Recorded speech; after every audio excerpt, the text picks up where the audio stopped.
玩我的世界会感到莫名恐惧。不知道大家会不会有一种感觉，阿宇在一些人机的时候玩 MC， 尤其是到洞穴的时候，那种让人背后发凉的诡异音乐，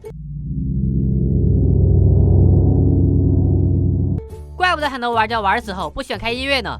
今天阿宇给带大家探究一下，我的世界这些有冲击力的音乐是怎么做到的。MC 里的背景音乐有176种，在我的世界里有一种特别的音效叫环境音效，是在某种特定环境下才可以听到的声音，例如场景变化、天气变化、空气变化。而且如果细分的话，可以分为洞穴19种，水下音效大约22种，下界音效更是高达135种。所以虽然是方块的世界，但地狱却如此阴森恐怖。其实除了恶魔怪异的音效和地狱环境音效外，还有一个令玩家恐怖的因素，就是我的世界氛围监测机制，在特定环境中会给人强烈的暗示，很高级的模拟氛围机制呀。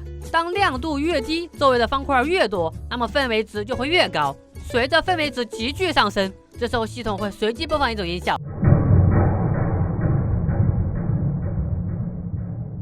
以洞穴为例，系统会随机从19首音乐里随机抽取一首进行播放。再者让玩家感到怪异的就是怪异的噪声，在洞穴中我们经常会听到不明生物的躁动声。哇，听到不明生物这几个字，敖给心里就没底儿了。危险就在不远处，而你却看不到它。方块世界不简单呀。